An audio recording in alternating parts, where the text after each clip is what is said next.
FTP நேயர்களுக்கு வணக்கம். இன்று நம்மோடு சிறப்பு நேர்காணலுக்காக இணைந்திருக்கிறார் மூத்த பத்திரிகையாளர் ஐயநாதன் அவர்கள். சார் வணக்கம். வணக்கம். தாவேகா தலைவர் விஜய், தமிழ்நாட்டின் முதலமைச்சர் அவர்கள் இன்றைய சட்டமன்ற உரையானது பரவலா பேசப்பட்டு இருக்கு.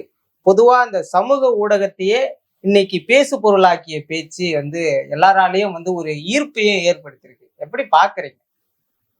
அதுல அவருடைய ஆட்சியினுடைய சாதனைகள் அப்படின்னு அவர் சொன்னார்ல, ஒரு 10-15 சாதனைகள் அவர் சொன்னார்ல, அது எவ்வளவு பெரிய சாதனையோ என்னவோ. அது தவிர வேற அவருடைய பேச்சுல இருந்து முக்கியமான ஒரு விடயத்தை சொல்லுங்க பார்ப்போம்.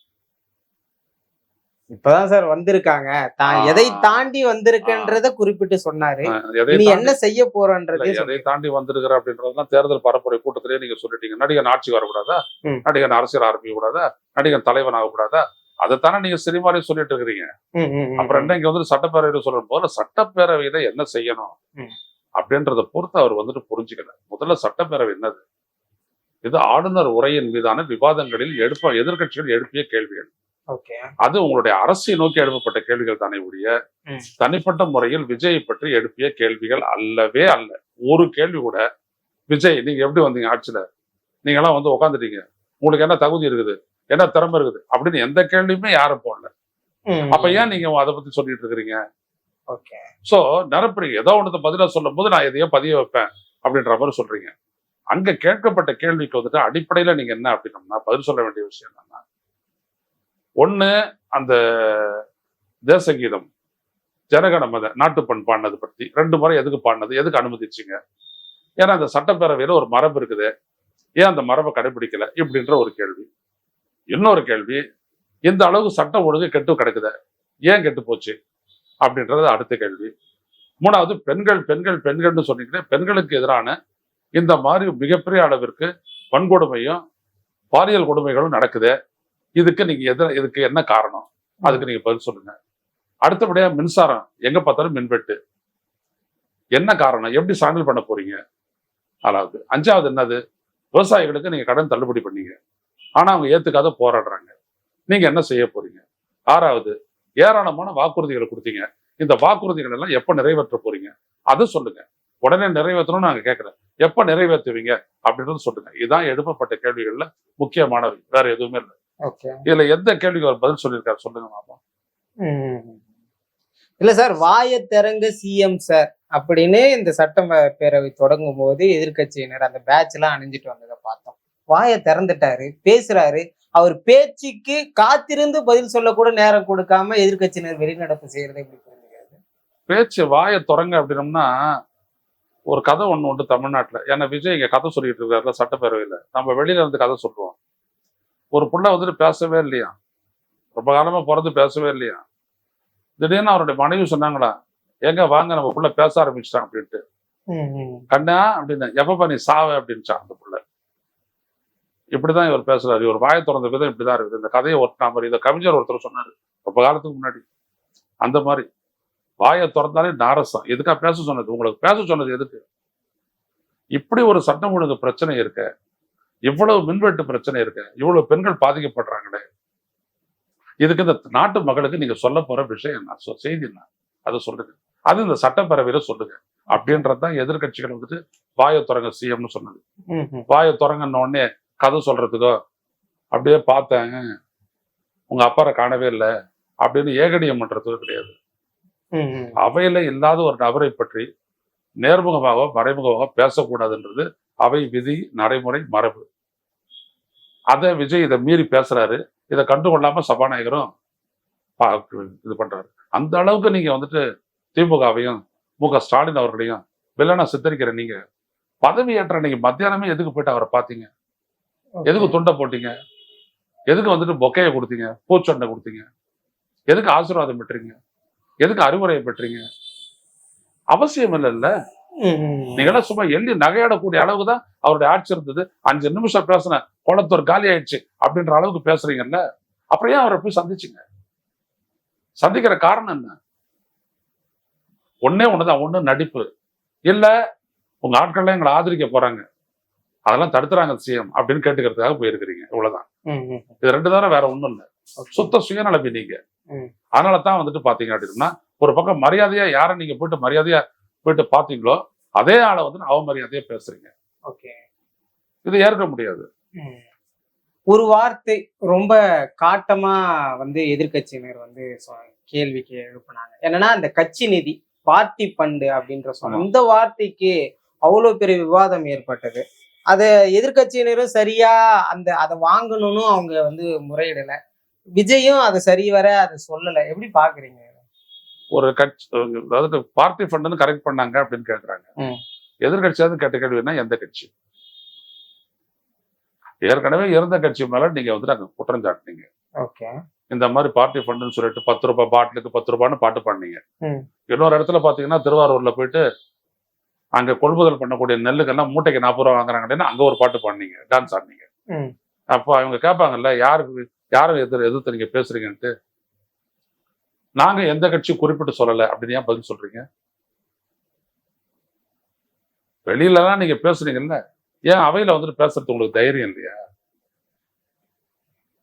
அப்ப பார்ட்டிக்காக தான் நாங்க வாங்கினாங்க, அப்ப நீங்க தடுத்துருக்கணும்ல. இப்ப தடுத்துட்டீங்களா? பார்ட்டிக்கு பாட்டிலுக்கு 10 ரூபா தடுத்துட்டீங்களா? நீங்க 20 ரூபா வாங்குறத தானே சொல்லிட்டு இருக்காங்க எல்லாருமே. நீங்களும் ஷார்ட்ஸ் எல்லாம் எடுத்து போட்டு பாத்தீங்க, ஒண்ணும் நடக்கலையே. அப்போ அதுல நீங்க நேத்து எதிர்கட்சி தலைவர் பேசும்போது எத்தனை குறுக்கீடு பண்ணி பேசுறீங்க. இப்ப நீங்க பேசும்போது நீங்க சொன்ன ஒரு அபாண்டமான ஒரு குற்றச்சாட்டை அவங்க நேரடியா, அதுவும் செந்தில் பாலாஜி அது சம்பந்தப்பட்ட துறையினுடைய இருந்தவர், அவர் பதில் சொல்ல வர்றாரு. ஏன் அனுமதிக்க மறுக்கிறார் சபாநாயகர்? நீங்க என்ன சொல்லணும்? சபாநாயகர் அவர்களே அனுமதிங்க, நான் அதுக்கு விளக்கம் கொடுக்குறேன்னு சொல்லலாம்ல. பெசாத உட்காந்துடுறீங்க அந்த இடத்துல தான். அதுக்கப்புறம் அவர் பேசுற பேச்செல்லாம் எப்படி இருந்ததுன்றத பாருங்க. நல்ல வேளை எதிர்கட்சிகள் வெளிநடப்பு செஞ்சுட்டாங்க, இல்லாட்டி விஜய் வாயாலே அங்க ஒரு வன்முறையை தூண்டி இருப்பார். அந்த மாதிரிதான் அவர் பேசினாரு. ஸ்டாலினை பத்தி பேசுறது, அப்புறம் எப்படின்னு ஆக்ஷன் காட்டுறது, இதுக்கெல்லாமா நீங்க பதவிக்கு அண்ணா மேற்கோள் காட்டுறீங்கல்ல. அண்ணா எப்படியா பண்ணாரு? அண்ணா 67 பதவி ஏற்கும் போது அதுக்கு முன்னாடி ஒரு 5 வருட காலம் சட்டப்பேரவை உறுப்பினர், 58, 62, அதுக்கப்புறம் நாடாளுமன்ற உறுப்பினர்.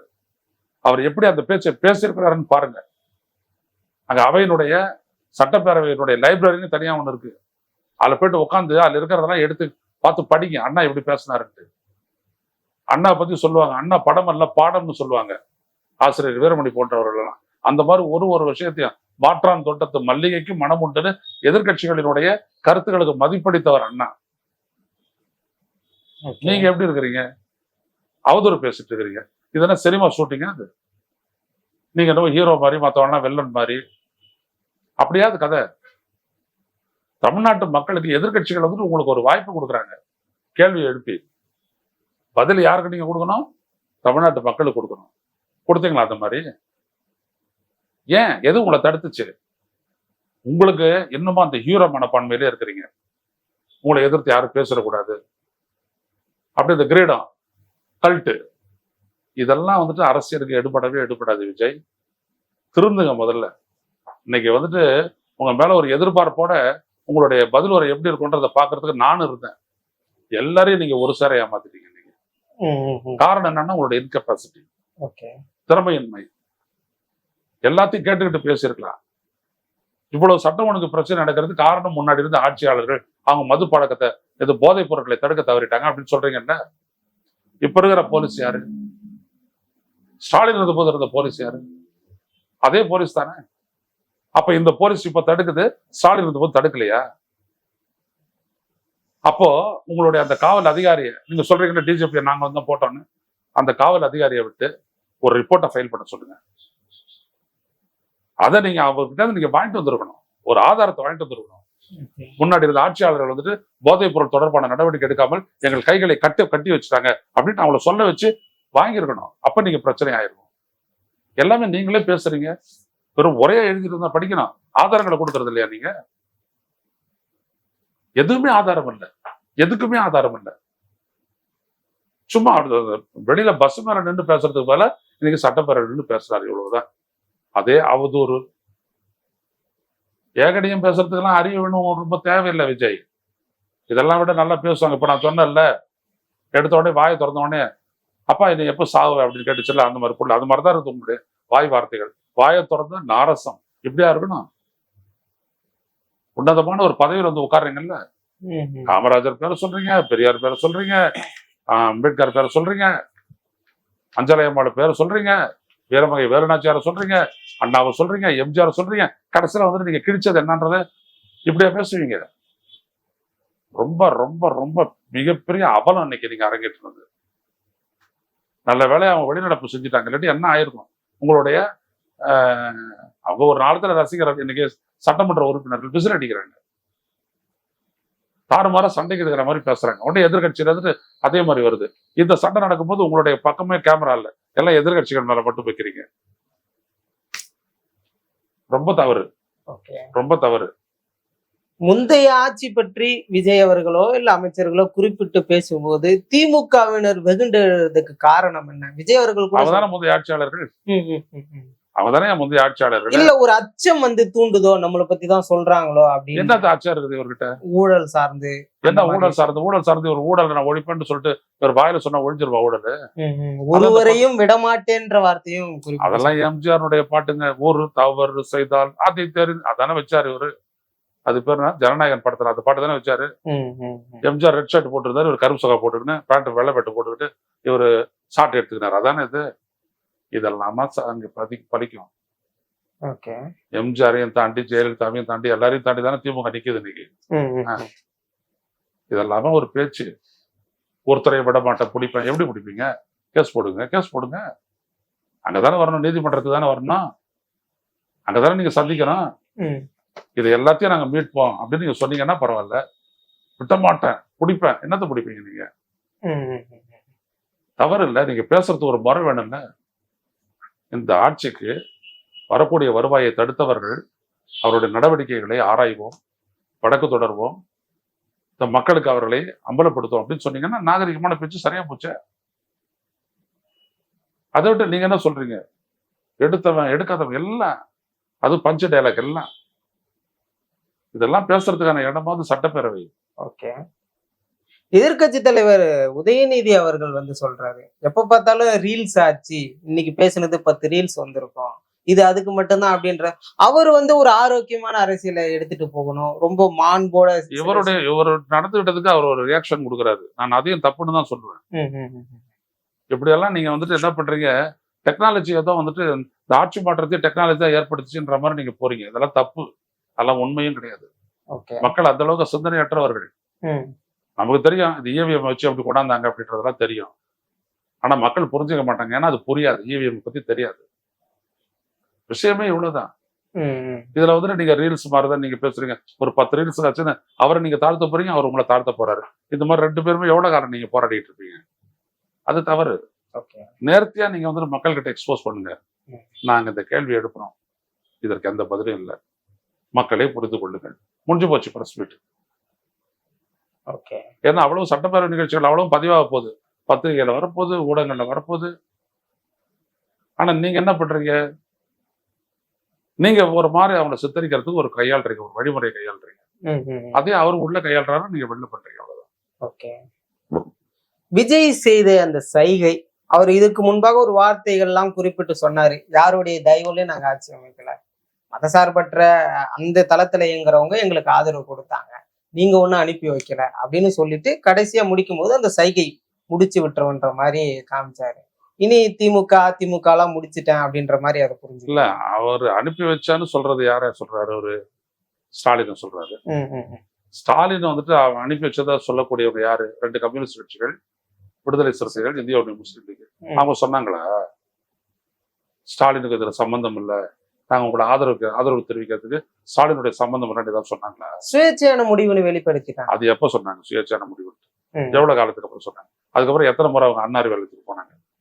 4ஆம் தேதிக்கும் 10ஆம் தேதிக்குள்ள இவங்க எத்தனை முறை அறிவாலயம் போனாங்க? தனித்தனி கொடுக்கலாம். ஏன் போனீங்க?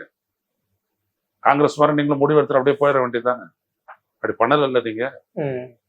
இப்பதானே சொல்றீங்க நாங்க கூட்டணியில இருக்க மாட்டோம், இருக்க முடியாது, இயலாதுன்னு இப்பெல்லாம் சொல்றீங்க. அவங்க சொல்லி முடிக்கிற விஷயத்த நீங்க ஏன் பேசுறீங்க? எங்களை மக்கள் தான் உட்கார வச்சாங்க, ஏன் அவங்க மக்கள் 150 சீட்டு கொடுத்து உட்கார வைக்கல? அவங்களையும் மக்கள் தான் உட்கார வச்சிருக்காங்க. மேண்டேட் அங்க இருக்கிற எல்லாருக்குமே இருக்குது, உங்களுக்கு மட்டும் இல்ல, எல்லாருக்குமே இருக்குது. ஆனா அது என்ன விதமான மாண்டேட் அப்படின்றது நம்மளுக்கு தெரியும். அது கூடிய சீக்கிரம் விஜய் உணர்வாரு. விஜய் அவர்களுடைய பேச்சுல ஒரு கர்வம் தெரியுது. என்னன்னா நம்மளை நம்பி வந்து கம்யூனிஸ்டுகள் வந்துட்டாங்க, இனி அவர்கள் வந்து நம்மோட தான் பயணிப்பாங்க அப்படின்ற ஒரு அந்த தைரியத்துல தான் அவருடைய பேச்சை பார்க்கணும். அப்படின்னு நீங்க ஒரு சொல்றீங்க. ம். அங்க தன்மையான் நன்மையும் தீமையும் நாடி நலம் புரிந்து தன்மையான் ஆளப்படும் ஆள்றவனுடைய யோக்கியதைய திருவள்ளுவர் இப்படி சொல்றாரு. ஓகே. இவரு கர்வம் இல்ல, திமிரு. ஒரு அந்த எம்எல்ஏ அந்த ஹீரோத்தனம், அவ்வளவுதான். அவர் வெளிப்படுத்த அந்த ஹீரோத்தனம். தன்மை வேணும். எம்ஜிஆர் எப்படி பேசினாருன்றது போய் பாருங்க. உங்களை விட பெரிய ஆள் அவரு, 10 மடங்கு உயரம் அது. ஓகே. போயிட்டு அவர் பேசுறது எப்படின்றத போயிட்டு பாருங்க. இதெல்லாம் வந்துட்டு என்ன அப்படின்னம்னா, அதான் இவங்களை தற்கொலைன்னு சொல்றதுக்கு காரணமே. யாரு என்ன எப்படி அவங்களுடைய மதிப்பு என்ன அதெல்லாம் பத்தி ஒண்ணுமே இல்லை. எல்லாரையும் அவமரியாதை பண்ணிட்டாங்கன்னா நம்ம மதிச்சிருவோம். ஒருத்தனை கீழே தட்டி விட்டோம்னா நம்ம மேல வந்துடும் அப்படின்னு நினைக்கிறாரு. இந்த பாலச்சந்தர் படத்தில் சொல்லுவாங்க, ஒரு கோடை சின்ன கோடை ஆகிறதுக்கு அந்த சின்ன கோடு பக்கத்துல ஒரு பெரிய கோடு போடுறது. அந்த மாதிரி குறுக்கு புத்தி இதெல்லாம். ஒருத்தரை மதிக்கணும், எடுத்து வச்சு பேசணும். உங்களுடைய ஆட்சியில் இதை நிகழவில்லை, நாங்கள் நிகழ்த்தி காட்டுகிறோம், பொறுத்திருந்து பாருங்கள் அப்படின்னு சொன்னீங்கன்னா இந்த வார்த்தைக்கு தான் மக்கள் மத்தியில மதிப்பு இருக்கும். ஓகே. நீங்க பேசுன முறையில பேசுறீங்கன்னா மக்கள் மத்தியில மதிப்பு இருக்காது, ஒண்ணு இருக்காது. ஒரு 5 நிமிஷம் பேசினதுக்கே கொளத்தூர்ல என்னாச்சு பாத்தீங்களான்னு சொன்னாரு. இனி என்னை தாண்டி ஒரு தலைவரான முகமா யாரும் தமிழ்நாட்டுல இருக்க முடியாது, அப்படிதான் புரிஞ்சுக்கணுமா? எதை வேணாலும் நினைச்சுக்கோ, இது ஒண்ணும் பிரச்சனை இல்லை. உங்களை தாண்டி ஒண்ணும் பண்ண முடியாது அப்படின்றதெல்லாம் சார். வெறும் 5 நிமிஷம் பேச்சு கொளத்தூர்ல ஒரு முன்னாள் முதலமைச்சரை தோற்கடிக்க வைக்குதுன்னா அப்ப பாத்துக்கோங்க. அங்க கன்னியாகுமரியில எத்தனை நிமிஷம் பேசுறீங்க?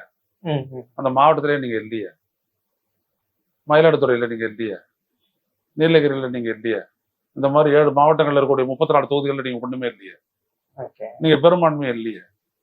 என்னாச்சு உங்களுடைய 5 நிமிஷம் பேச்சு? இந்த ஆதவர்ஜனா உளத்துனதுதானே நீங்களும் இப்போ வந்து பதட்டுறீங்க. அரசியல் அதெல்லாம் கிடையாது. இப்ப போங்களேன், இப்ப போயிட்டு இதே குளத்தூரை சொல்லுங்க. நான் ஒரு 5 நிமிஷம் பேசினேன், அதுக்கே வந்துட்டு காலி பண்ணிட்டீங்களே அப்படின்னு போட்டு பேசுங்க. போய் பாருங்க, பேசிட்டு நீங்க வந்துருங்க பார்ப்போம். மக்கள் தானே குறிப்பிட்டு 10 நாளைக்கு அப்புறம் நான் பேச போறேன், அங்க வந்து பேசுறேன்னு போயிட்டு நின்று பேசுங்க. உங்களுக்கு ஸ்டாலினை தோற்கடிச்சதுக்காக நன்றி சொல்ல வந்திருக்கிறேன், மகிழ்ச்சியை கொண்டாட வந்திருக்கிறேன் சொல்லிட்டாங்க, போங்க பார்ப்போம். உங்களுக்கு தைரியம் இருந்தானே செய்யுங்க. அரசியல் தெரியாத பேசுறீங்களே, இதெல்லாம் சரியாதுண்ணா. மக்கள் தீர்ப்பு அது எப்படியெல்லாம் அந்த நாட்டில் நடக்குதுன்னு நீங்களே பேசுறீங்க. தேர்தல்கள் நியாயமாக நடைபெறணும். அது நியாயமாக நடைபெறுவதை மக்கள் உணர வேண்டும் அப்படி நீங்க பேசுறீங்கல்ல. அம்பேத்கர் புத்தக வெளியிட்டு விடாத அவனுடைய அர்த்தம் நன்றதையும் பேசுங்க சட்டப்பேரவையில். உளறீங்க. இதெல்லாம் அந்த பெருசா நின்றுட்டு இந்த ஹீரோவா இருந்து பேசுறதெல்லாம் வந்துட்டு பாத்தீங்கன்னா ஹைலி சினிமாட்டிக். அரசியல்ன்றது வேற. இன்னைக்கு நீங்க பேசுற ஒரு வார்த்தைக்கும் நீங்க வந்துட்டு பதில் கொடுக்க வேண்டிய கட்டாயம் ஒரு நாளும் எழும். என்ன நடக்குது இந்த ஒரு மாசத்துல? வெறுத்து போயிட்ட மக்கள் நடுரோட்ல போராடுறாங்க, கரண்ட் இல்லையான்ட்டு. இன்னொரு பக்கத்துல சட்டம் ஒழுங்கு பிரச்சனை அலருது. கேரளால அப்படியா இருக்குது, கர்நாடகால அப்படியா இருக்குது, ஆந்திராவில் அப்படி இருக்குதா? தமிழ்நாட்டில் மட்டும் ஏன், பாண்டிச்சேரியில் கூட அப்படி இல்லையே? ஏன் நீங்க வந்துட்டு இது நடக்குது? உங்க கட்சியினர் எவ்வளவு பேர் வந்துட்டு இந்த 1 மாத காலத்துல, இந்த 40 நாள் காலத்துல 40 நாள்ல உங்களுடைய கட்சியினர் எத்தனை பேர் இந்த வழக்குல சிக்கி இருக்கிறான் சொல்லு. எவ்வளவு பேரை நீங்க நீக்கி இருக்கிறீங்க? அந்த எண்ணிக்கை தர தயாரா? அப்புறம் நீங்க வந்துட்டு பேசலாமா கர்வத்தோடலாம்? கர்வத்தோட நீங்க உங்க வார்த்தையை பயன்படுத்துறேன், அது ஆணவத்தோட பேசின பேச்சு, அது திமிரோட பேசின பேச்சு. அவ்வளவுதான் சொல்ல முடியும். சரி, கர்வம் இல்ல, ஆணவம் இல்ல, ஒரு ஆதங்கம். தொடர்ந்து நம்ம நல்லது பண்ணணுன்ற ஒரு எண்ணத்தோட வரோம். நம்ம மேல தொடர் குற்றச்சாட்டுகள் வைக்கிறாங்க, அதற்கு ஒரு வாய்ப்பு கிடைக்குது, அப்படி பேசினாரு, அப்படி புரிஞ்சுக்கலாமா? இருக்கிறத எடுத்து சொன்னா குற்றச்சாட்டா? இப்போ நீங்க ரெக்கார்ட் பண்ணிக்கிட்டே இருக்கிறீங்க, திடீர்னு ஆஃப் ஆகி போச்சு, மறுபடியும் பண்றீங்க, மறுபடியும் ஆஃப் ஆகுது. என்னப்பா அது? என்ன நடக்குதுங்க? பார்த்து நீங்க செய்யறது இல்லையா? கேட்க மாட்டேன் நான். அதுக்கு பேர் குற்றச்சாட்டா? சரி, ஆதங்கம் என்ன தெரியுங்களா? இந்த நாட்டு மக்கள் பட்ட அவஸ்தை போதும், நான் உங்களுக்கு ஒரு நல்வாழ்வை தருவேன், நான் கொடுத்த வாக்குறுதிகள் இது அதை நான் எப்ப நிறைவேற்றுவேன் அப்படின்ட்டு ஒரு சின்சியரிட்டியை காட்டணும். இல்லையே, நீங்க மூடி மறைக்கிறதுல தானே போயிருக்கீங்க. நல்லா பாருங்க, எவ்வளவு எதுக்கு அந்த சொல்லிட்டாரு இவரு, அதை நிறைவேற்ற முடியாது, என்னைக்கும் நிறைவேற்ற முடியாது. இன்னைக்கு விஜய் மறைக்கிறத நான் மக்களுக்கு சொல்றேன், என்னைக்கும் நிறைவேற்ற முடியாது. அதுல அவருக்கு ஏற்பட்ட ஒரு பதட்டம் தான் அவருடைய பேச்சு. இல்லாட்டி அதை வந்து கொஞ்சம் கால அவகாசம் நான் கேட்டுட்டேன். அப்பவே முதல் நாளே கால அவகாசம் கேட்டுட்டேன். விவசாயிகளுடைய கடனை தள்ளுபடி பண்ணணுமா முடியாதா? அப்படி தள்ளுபடி பண்ணா அதற்கான பணத்தை வந்துட்டு நீங்க வந்துட்டு கட்டணும். யாருக்கு? கோஆபரேட்டிவ் சொசைட்டிகளுக்கு, கூட்டுறவு சாலைகளுக்கு நீங்க கூட்டுறவங்களுக்கு கடன் கட்டணும். அப்படிதான் கருணாநிதி பண்ணாரு 2006ல. விவரமே தெரியாத காயத்துல எழுதி கொடுத்ததெல்லாம் வச்சு கலைஞர் 2000 சொல்றாரு, 2500. கலைஞர் 1000 சொல்றாரு, 4000. கலைஞர் இன்சூரன்ஸ் எல்லாம் சொல்ல நம்ம சொல்லுவாரு 25 லட்சம். அப்புறம் வந்துட்டு கலைஞர் சிலிண்டர் சொல்லி 6 சிலிண்டரு. கலைஞர் பஸ் வந்துட்டு குறிப்பிட்டதுதான், எங்க வேணாலும் போயிடலாம், எங்க வேணாலும் இறங்கிக்கலாம். உன்னால ஒண்ணுத்த நிறைவேற்ற முடிஞ்சுதா? முடிஞ்சுதா? ஏன் நீங்க அங்க தேர்தல்ல செஞ்சது ஜெயிக்க போறோன்னு நம்பவே இல்லை. ஆனா நீங்க ஜெயிச்சு வந்து உட்காந்துட்டு இருக்கிறீங்க. இப்போ உங்களால நம்ப முடியல. ஆனா நெருக்கடி என்னன்னா, இதெல்லாம் நீங்க செஞ்சாகணும், மக்கள் கேட்டுட்டு இருக்கிறாங்க. அவ்வளவுதான் விஜயனுடைய சங்கடங்கள். அதைத்தான் இப்படி டிரான்ஸ்லேட் பண்றாரு வார்த்தைகளை. நிச்சயமா சார், பல்வேறு விஷயங்கள் பேசணும்.